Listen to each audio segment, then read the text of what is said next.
ఇప్పుడు ఎవరైనా సీనియర్స్తో మనం వర్క్ చేసేటప్పుడు మనం చాలా విషయాలు నేర్చుకుంటాం కదా సార్. మనకి ఎంత వచ్చినా కూడా ఇంకేదైనా తెలుసుకున్నప్పుడు కొత్తగా అనిపిస్తుంది. సో విజయశాంతి గారి దగ్గర నుంచి మీరు ఏం నేర్చుకున్నారు? వాట్ యూ ఫెల్ట్, మీకు నచ్చిన విషయం ఏంటి? నాకు బాగా నచ్చిన విషయం అంటే to surrender yourself to the script and to the character. Okay. She just surrenders herself. అమ్మ is like she into the character అండ్ ఆ క్యారెక్టర్కి ఏం కావాలన్నా చేస్తారు. ఇప్పుడు ఆ ఏజ్లో ఆవిడకుండే స్టార్డమ్కి it's not necessary that she needs to lose wait.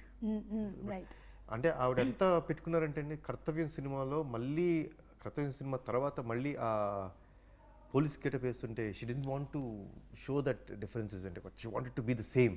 So దానికోసం ఎంత కష్టపడ్డారు. So these are all things which I have learned. ఎన్ని రోజులు ట్రావెల్ చేశారు సార్ అమ్మతో మీరు? Almost April 5th of last year start చేసాం. Okay. It's been almost year. మళ్ళీ April 18th రిలీజ్ చేస్తాం. ఓకే. సో అలాగే హీరోయిన్ సాయి మంజ్రేకర్, సో తనకి ట్రైలర్లో కూడా ఎక్కడ అంత పెద్ద స్కోప్ ఇవ్వలేదు. అంటే ఏదో హీరోయిన్ని పెట్టాలని ఉన్నట్టు అనిపించింది, అందరి మాట కూడా అదే. ట్రైలర్లో ఎక్కువ స్కోప్ ఇవ్వలేదు.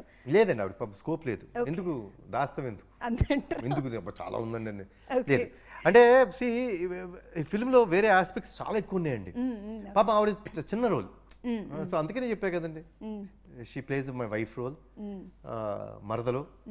అండ్ అత్త అని కాకుండా వైజయంతి అని పిలుస్తుంది, ఆ చనువు ఉంది వాళ్ళకి.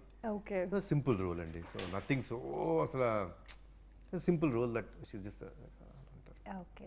అలాగే మీ బ్యానర్లో ఫర్దర్గా వచ్చే మూవీస్ ఏమున్నాయి సార్ ఇప్పుడు మీరు? అంటే మీరే కాకుండా ఇంకేమైనా మూవీస్ అంటే యాజ్ ఇట్ ఈస్ మేమేమి కథ వినలేదండి బయట హీరోస్కి ఏమైనా చేయడానికి. ఇప్పుడు ఐఎమ్ లుకింగ్ ఫార్వర్డ్ ఏమైనా నిజంగా డైరెక్టర్స్ ఎవరికైనా స్క్రిప్ట్ ఉంది వేరే హీరోస్తో చేస్తే బాగుంటుంది అనిపిస్తే we are always open. But as of now అయితే మేము ప్రశాంత్ నీల్ గారి సినిమా చేస్తున్నాం. సో